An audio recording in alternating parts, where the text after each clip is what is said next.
Before you take an Enneagram test, watch this video. So I've heard from a lot of you guys, and you are confused when taking a test. And some of the things that you're confused about are, how do you even take a test? Should you take a test? Which one should you take? Should you answer present day or in your past? And how do you read your results? Those are the most popular questions that I get, and today I'm going to answer all of them. And how I plan on doing this is to take a test myself. I'm going to walk you through the whole test taking process and my thoughts as I'm answering questions, and you're going to get a full look at which test I choose, how I take the test, and then how I would read my own results. Okay, so the first question that I want to answer is, which test should you take? Paid versus free? This is one of the number one questions that come my way. And I would say it depends on what you're looking for. It depends on if you want a test that just gives you your top type that it thinks you are, or your top three, or a wing, or an instinct. There are so many tests to choose from. And actually, I've already done a video on this, and I will link that right here. Go give that a watch if this is a question that you want answered. But today I have actually chosen the Beth McCord assessment, your Enneagram Coach. I haven't taken it in a really long time.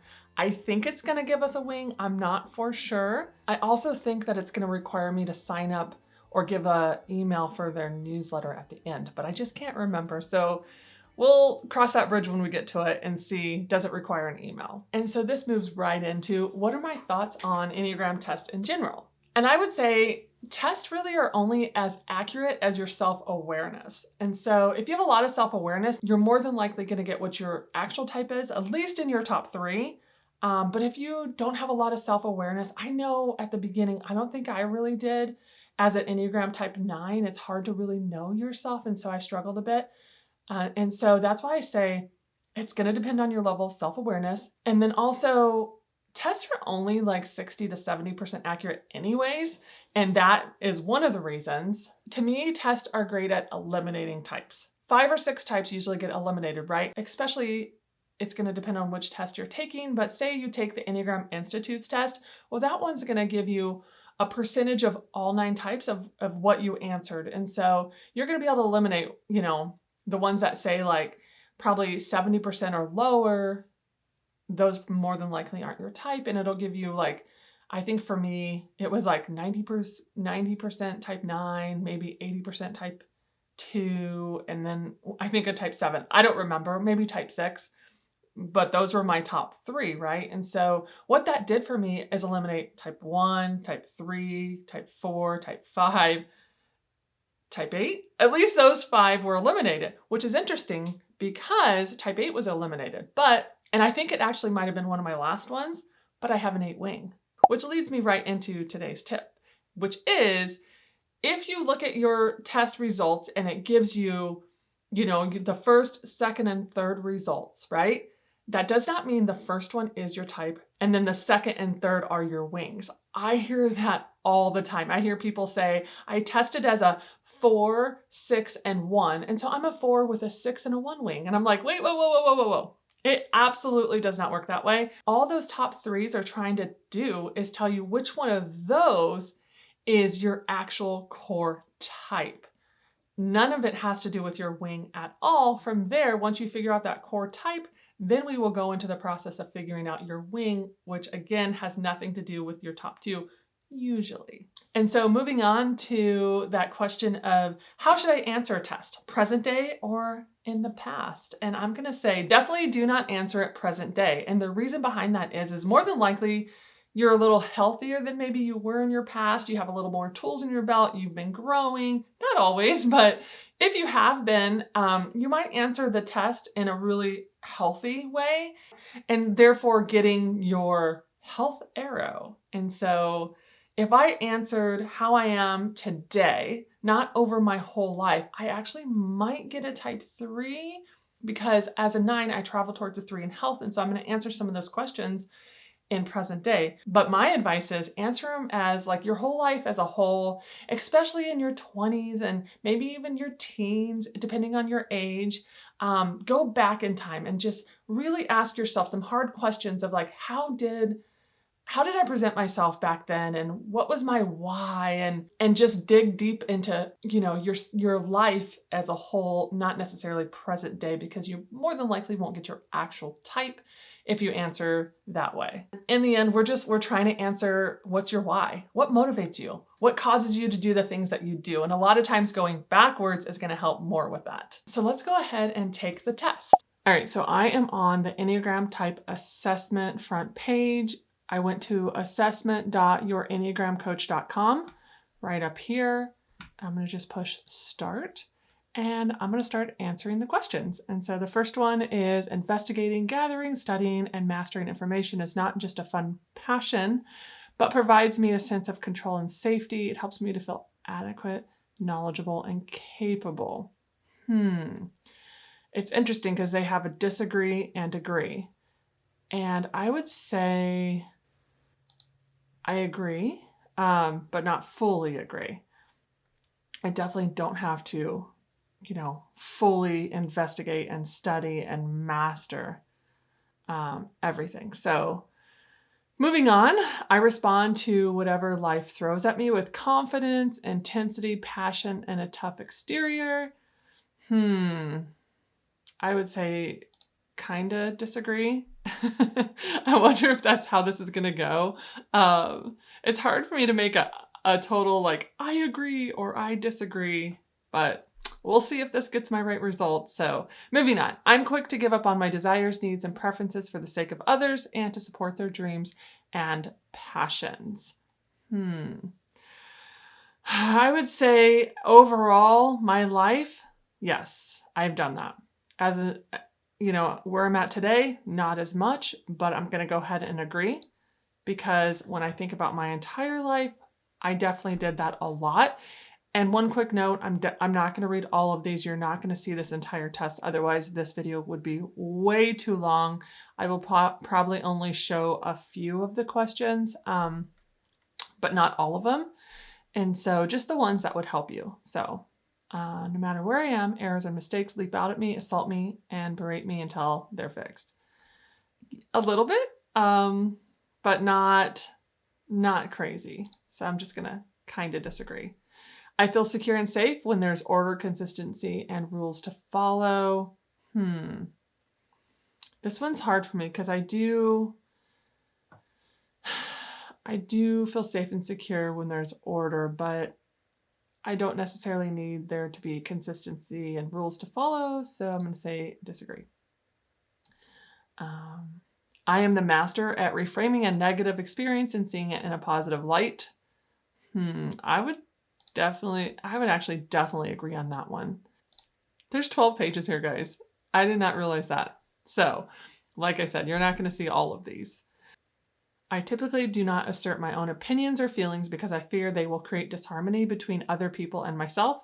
I prefer to go along to get along. Okay, here's another one where today, as a 42-year-old woman, yes, I can assert my opinions and feelings, but only because I've done the work. If I think of my life as a whole, I for sure did not for most of my life. So I am going to fully agree on that one. I would describe myself as spontaneous, interesting, creative, fun, visionary, imaginative, trendy, positive, happy, for sure positive. I don't know about trendy. I don't know about imaginative, visionary, a little bit.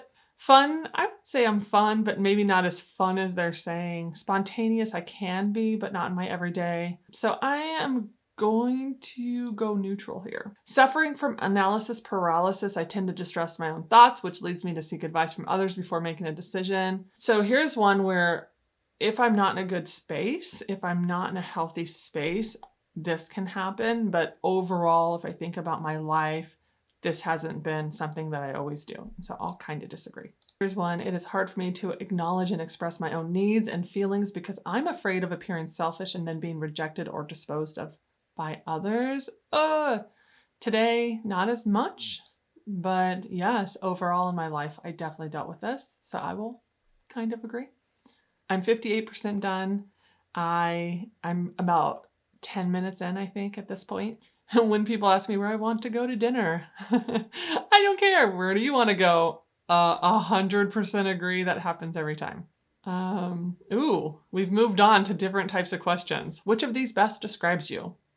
I find it difficult when it comes to fully paying attention to my own life, figuring out what I want in life, chasing my dreams, addressing my own needs, developing my own gifts, and pursuing my calling.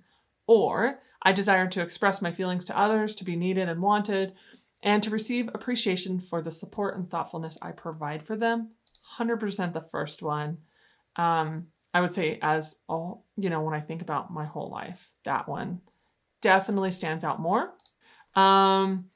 Which of these best describes you? My primary focus of attention is on other people's needs, striving to meet those needs and earning their approval and affirmation.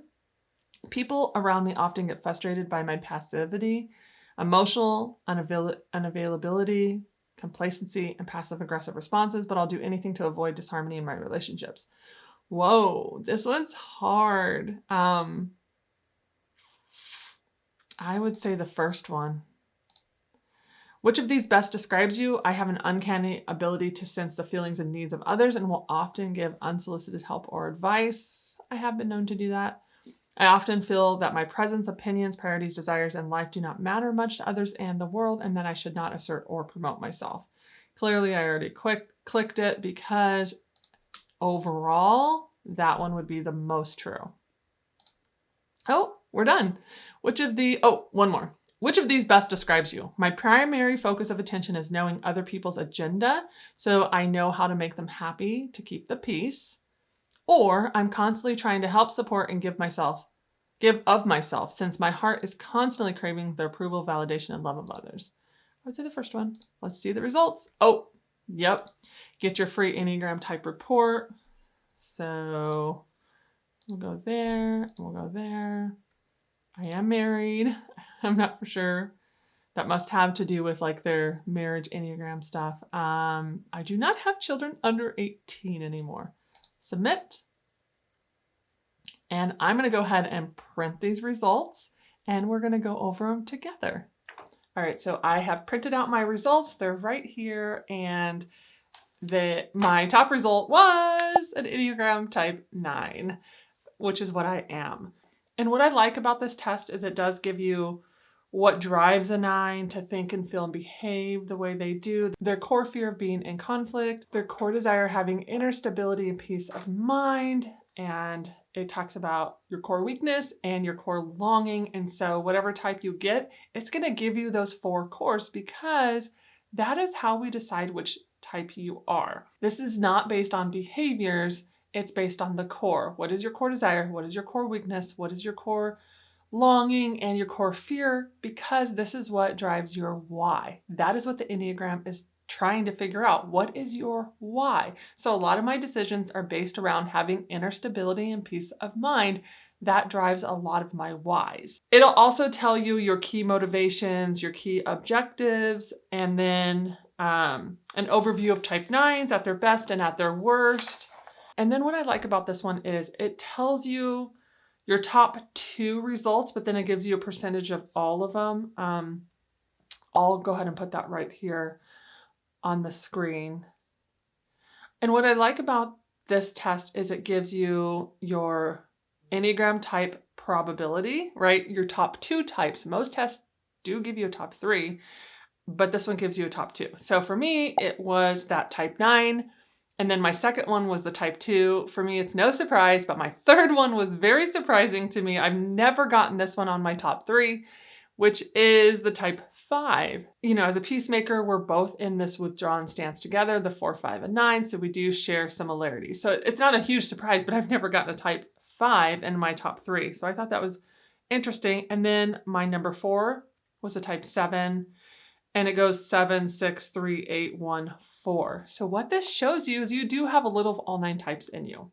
That is why so many people struggle here, is because they're like, wait, I do feel like different types at different times. But this is why I say it does depend on your cores. Those core motivations, those run your why, and that's what we're looking for, not all of this other stuff. So I answered questions, obviously, that led the test to think, oh, you have a little bit of this and a little bit of that in you. But like you guys were able to see, those questions were very broad questions. They, some of them were like, well, it definitely pertains to me now, or it did have something to do with me when I was younger.